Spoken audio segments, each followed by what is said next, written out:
ಕುಮಾರಸ್ವಾಮಿ ಅವರು 600 ಹಗರಣದ ತನಿಖೆ ಮಾಡಿಸಲಿ ಎಚ್.ಸಿ. ಬಾಲಕೃಷ್ಣ. ಕೇಂದ್ರ ಸಚಿವರಾದ ಎಚ್.ಡಿ. ಕುಮಾರಸ್ವಾಮಿ ಅವರು ಮಾಗಡಿಯಲ್ಲಿ 2009 ರಿಂದ 2013ರವರೆಗೆ ನನ್ನ ಅಧಿಕಾರದ ಅವಧಿಯಲ್ಲಿ 600 ಕೋಟಿ ಹಗರಣ ನಡೆದಿದೆ ಅಂತ ನಮ್ಮತ್ತ ಬೊಟ್ಟು ಮಾಡ್ತಾ ಇದ್ದಾರೆ. ಇದೀಗ ಅವರು ಕೇಂದ್ರದಲ್ಲಿ ಮಂತ್ರಿಯಾಗಿದ್ದು ಇಡಿಯು ಅವರ ಸುಪರ್ದಿಯಲ್ಲಿದ್ದು ತನಿಖೆ ಮಾಡಿಸಲಿ, ಆಗ ಸತ್ಯಾಸತ್ಯತೆ ಹೊರಬೀಳಲಿದೆ ಅಂತ ಕೆಆರ್ಡಿಸಿಎಲ್ ಅಧ್ಯಕ್ಷರು ಶಾಸಕರಾದ ಎಚ್.ಸಿ. ಬಾಲಕೃಷ್ಣ ಅವರು ತಿರುಗೇಟನ್ನು ನೀಡಿದರು. ಇತ್ತೀಚೆಗೆ ಎಚ್.ಡಿ. ಕುಮಾರಸ್ವಾಮಿ ಅವರು ಮಾಗಡಿಯಲ್ಲಿ ಪಿಡಬ್ಲ್ಯೂಡಿ ಇಲಾಖೆಯಲ್ಲಿ ಬಾಲಕೃಷ್ಣ ಅವರ ಅಧಿಕಾರಾವಧಿಯಲ್ಲಿ ನಡೆದಿದೆ ಎನ್ನಲಾದ 600 ಕೋಟಿ ಹಗರಣಕ್ಕೆ ಸಂಬಂಧಪಟ್ಟಂತೆ ಮಾಧ್ಯಮ ಪ್ರತಿನಿಧಿಗಳ ಪ್ರಶ್ನೆಗೆ ಉತ್ತರಿಸಿದ ಅವರು, ಕೇಂದ್ರದಲ್ಲಿ ಕೈಗಾರಿಕಾ ಸಚಿವರಾಗಿದ್ದು ಐಡಿ ಸಂಸ್ಥೆಯು ಅವರ ಅಧೀನದಲ್ಲಿದೆ. ಈ ಹಗರಣ ಸಂಬಂಧ ಸೂಕ್ತ ತನಿಖೆ ನಡೆಸಲಿ ಅಂತ ಟಾಂಗ್ ನೀಡಿದರು.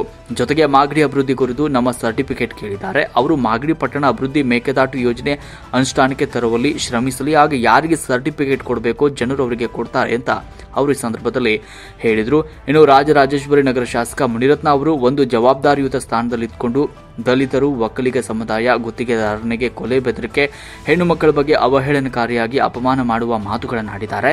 ಇವರ ದುರ್ವರ್ತನೆ ಪ್ರಜಾಪ್ರಭುತ್ವ ವ್ಯವಸ್ಥೆಯಲ್ಲಿ ತಲೆ ತಗ್ಗಿಸುವ ಕೆಲಸವಾಗಿದೆ. ಈಗಾಗಲೇ ಪೊಲೀಸ್ ಇಲಾಖೆ ಎಫ್ಐಆರ್ ದಾಖಲಿಸಿಕೊಂಡು ಅವರನ್ನು ಬಂಧಿಸಿದ್ದಾರೆ. ಇದರಿಂದ ಬೇರೆ ಜನಪ್ರತಿನಿಧಿಗಳಿಗೆ ಎಚ್ಚರಿಕೆಯಾಗಿದೆ ಅಂತ ಬಾಲಕೃಷ್ಣ ಅವರು ತಿಳಿಸಿದ್ದಾರೆ. ಮಾಗಡಿ ಅಭಿವೃದ್ಧಿ ಬಗ್ಗೆ ಶಾಸಕ ಎಚ್.ಸಿ. ಬಾಲಕೃಷ್ಣ ಅವರಿಂದ ಪ್ರಮಾಣ ಪತ್ರ ಪಡೆಯಬೇಕಲ್ಲ ಅಂತ ಕುಮಾರಸ್ವಾಮಿ ಅವರು ಹೇಳಿದ್ದಾರೆ. ನಾವೇನು ಅವ್ರ ಪ್ರಮಾಣ ಪತ್ರ ಪಡೀಲಿ ಅಂತ ನಾವೆಲ್ಲೂ ಹೇಳಿಲ್ಲ. ನಾವೇ ಅವರಿಂದ ಪ್ರಮಾಣ ಪತ್ರ ಪಡಿತೀವಿ. ಕೇಂದ್ರ ಸರ್ಕಾರದಿಂದ ಏನಾದರೂ ವಿಶೇಷ ಯೋಜನೆ ತಗೊಬಂದು ಮಾಗಡಿ ಪಟ್ಟಣನ ಅಥವಾ ಮಾಗಡಿ ತಾಲೂಕನ್ನ ಅಭಿವೃದ್ಧಿ ಮಾಡಲಿ, ಮೇಕೆದಾಟು ಯೋಜನೆಗೆ ಚಾಲನೆ ಕೊಡಲಿ, ಆವಾಗ ಅದರಿಂದ ಮಾಗಡಿ ಅಭಿವೃದ್ಧಿ ಆಯ್ತದೆ. ನಾವೇನು ಸರ್ಟಿಫಿಕೇಟ್ ಕೊಡಲ್ಲ.